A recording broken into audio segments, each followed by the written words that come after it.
Hello all, good evening.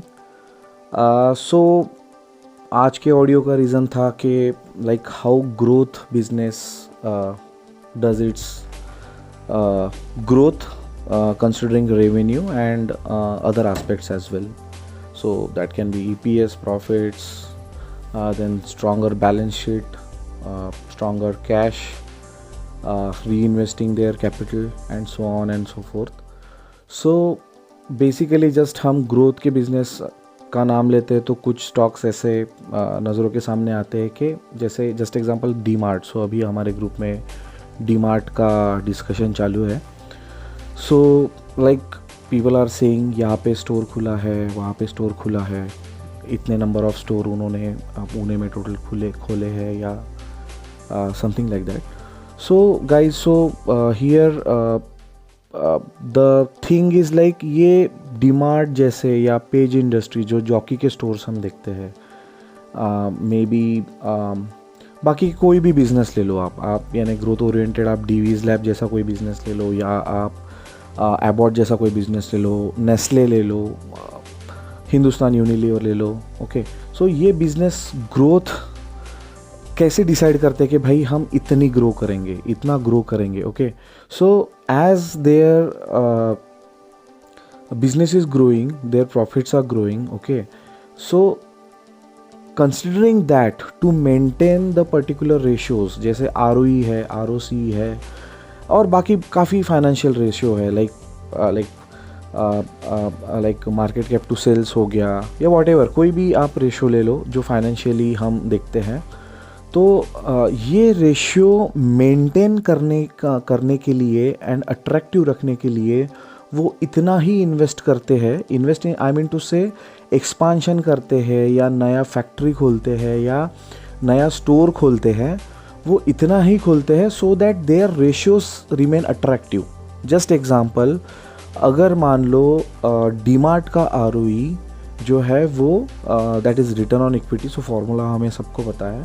सो मान लो डीमार्ट का ROE है 20%, ओके, एंड से EPS इज से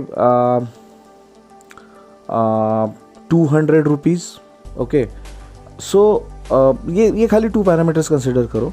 तो डीमार्ट हमेशा यही सोचेगा कि मेरा ये 20 to 25% या फिर वॉट एवर लाइक 25 to 30% का ROE है वो मेंटेन रहे। ओके, मेरा जो मार्जिन है, सो मार्जिन अगर लेते हो तो डीमार्ट का मार्जिन आई गेस 10 to 15% के आसपास होगा। तो डीमार्ट ये भी सोचेगा कि मेरा जो मार्जिन है, सो वॉल्यूम तो बढ़ ही रहे हैं, मेरे रेवेन्यू तो बढ़ ही रहा है, बट मार्जिन भी मेरे थोड़े थोड़े बढ़ने चाहिए, एटलीस्ट से 0.5 और 1% और 2% पर एनम से, सो दैट उसका अंडरलाइंग EPS भी रहेगा, वो उतने ही रेशियो में बढ़ेगा या प्रॉफिट्स जो है वो उतने ही रेशियो में बढ़ेंगे। एंड इफ़ दे आर री इन्वेस्टिंग देयर कैपिटल, देन उनका रिटर्न ऑन इक्विटी बोलो या रिटर्न ऑन नेटवर्थ बोलो या रिटर्न ऑन कैपिटल एम्प्लॉयड बोलो, अगर वो री इन्वेस्टमेंट करते हैं तो उनका ये बाकी के रेशियोज भी मेंटेन रहते हैं। कुछ केस में थोड़े बहुत इम्प्रूव भी हो सकते हैं, but they will just try to maintain that ratio so that like what investor thinks, investor जो सोचते हैं वो वही चीज़ें इम्प्लीमेंट करते हैं अपने बिजनेस में, सो दैट उनके रेशियोज़ है, उनके फंडामेंटल्स जो है वो अट्रैक्टिव बने रहे। Okay, so coming back to why I am speaking this, कि हम जो एनालिसिस करते हैं कि भाई like just don't take it in other way के यार मेरे घर के पास ये स्टोर खुला है या मेरे घर के पास ना पॉलीकैप्स के ही ज़्यादा प्रोडक्ट्स बिकते हैं या वॉट एवर, लाइक कोई बोलता है कि मेरे घर के पास जॉकी का और एक स्टोर्स खुल गया है। तो आई वुड से कि just look into this from like 10,000 feet. Okay, so looking it from the 10,000 feet, I mean to say कि just check कि number of stores they are opening every year are actually growing with the ratios which will enable them to maintain the fundamentals or financial ratios. Okay, so जैसे just example, DMart अगर 50 store इस साल खोलता है तो अगले साल वो 55 से 60 स्टोर खोलेगा एंड उसके अगले साल मे बी 60 से 70 स्टोर्स खोलेगा and so on.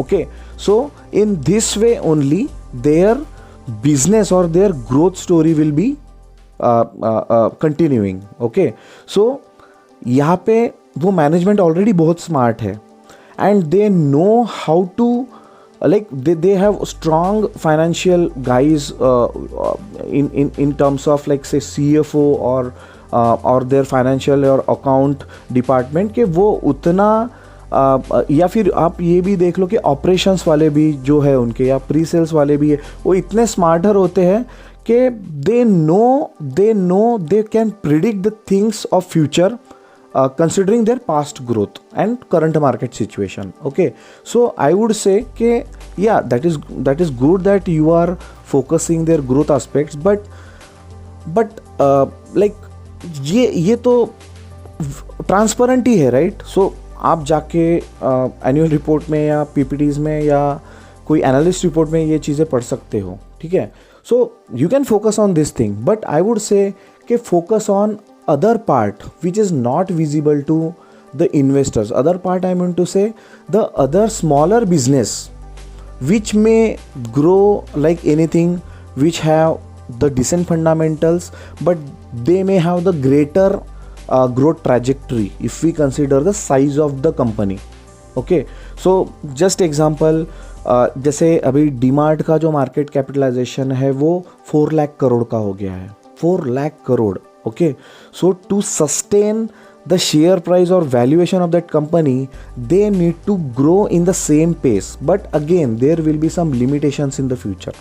Okay, so ठीक है, as a blue chip आप buy करते हो या like you hold that business with like good chunk. I'm not saying that don't go and sell it out, keep it aside, but I would say focus on the smaller business which may have the greater potential so that our wealth can be created in that way. ठीक है? So ठीक है, DMart is depending our portfolio, but spend more time on smaller business which may grow in future. Okay, so यहाँ पे जाके हर साल हमें 10, 12, 15 businesses नहीं ढूंढने हैं अगेन. ओके, सो आप DMart को ट्रैक करते हो या HUL को ट्रैक करते हो या यू कैन से अबॉट को ट्रैक करते हो, तो उसी लाइन में आप साल में यार 1-2 ही बिजनेस ढूंढने हैं ना हमें. वो बाय करने की फिर से ज़रूरत नहीं है. आप दूसरे साल और उनके पीयर्स ढूंढ सकते हो जो थोड़ी अच्छा ग्रोथ कर रहे हैं. ठीक है? So what here I am trying to say is this blue chip और this leaders are no brainer. Undoubtedly they are no brainer, but don't spend your 100% effort in just exploring the things which is already transparent and aware, like it is easily available to every other investor. Instead, I would say focus 20% on such businesses, focus 20% of your time on such businesses, and focus 80% time on the businesses which are not yet transparent. Maybe they can be transparent in future, and where people are not attending the con calls, people are not digging down the annual reports. So spend more time in such businesses. Okay, so this is what I feel.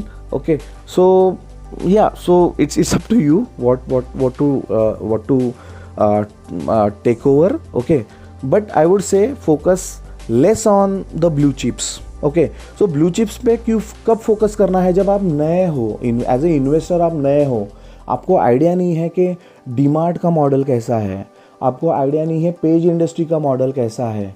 तो आप जब नए हो तो 1-2 साल या 3 साल में आप सीख जाओगे कि ये बिजनेसेस कैसे चलते हैं, बड़े बिजनेसेस. ओके, बट उसके बाद का लेवल आता है कि छोटे बिजनेस का क्या स्टोरी है, right?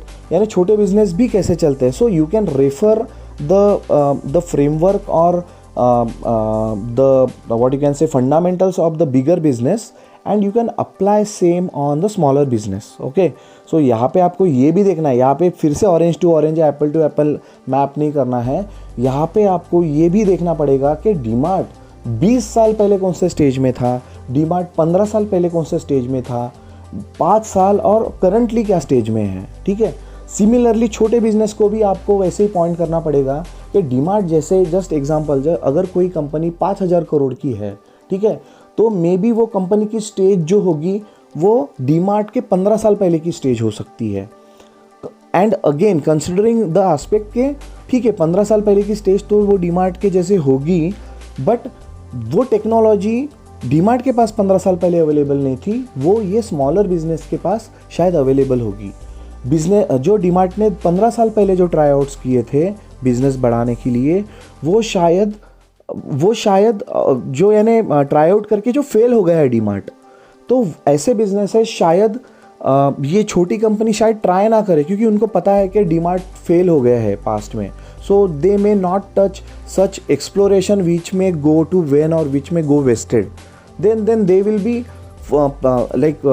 moving to the same steps, like they will be moving to the same steps which were successful for DMart, okay, so that their failure chance will be little bit minimized, okay।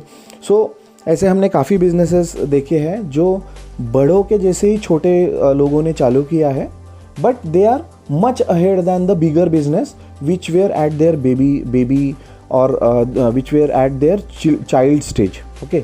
I hope it makes sense to you what I am trying to say। so here the thing is, yes yaar, I know what is the leaders are, right? So spend less time on, once you are aware of the business model, then slowly decrease your focus from the blue chips or the bigger companies and spend more time on the smaller companies, okay। so I think this will help us to grow to grow in the sense of like wealth creation, ठीक है। wealth creation हमें छोटे और mid size company से ही होने वाला है। जो नए लोगों को मैं बोलूँगा, आप 3 या 4 साल बाद ये स्टेज में जाओगे, बट जो लोग ऑलरेडी एक्सपीरियंस्ड है, जिनको ऑलरेडी ये बिजनेसेस के बारे में पता है, then you guys can focus on the smaller businesses, okay. Because we know यार, यानी ये जॉकी जो है वो सही ले जाने वाला है अपने कंपनी को, राइट? वो कभी फेल्यूर नहीं करेगा, but there will be some follow up con calls और follow up quarterly results you will be reviewing. तो पहले जो हमें क्वार्टरली रिजल्ट्स या एनुअल रिजल्ट्स को एनालाइज करने में शायद 1 महीना लगता था, वो शायद हमें अभी 1 या 2 दिन लग सकते हैं, राइट? वो अभी क्विकली हम रिकग्नाइज कर लेंगे कि भाई डीमार्ट का ये 4-5 वर्टिकल्स थे, इसमें ऐसी ग्रोथ थी एंड सो ऑन। सो हम वो क्विकली अभी लाइक ग्राफ्स करना, क्विकली वो समझ में आना चाहिए अभी हमें कि हमारी कंपनी कौन से डायरेक्शन में जा रही है। सो अगर कुछ गलत होता है तो आपको इमीडिएटली रिजल्ट्स के बाद पता चल जाएगा कि कुछ तो गलत हुआ है या फिर कुछ तो चैलेंज है which may improve in future. Definitely management is there to fail and improve in the verticals or in the aspects he is not doing well. He is a good management because he is improving. He has the track record of improving and taking the company to the next level. Okay, so this is all I want to say. Thank you guys and good night.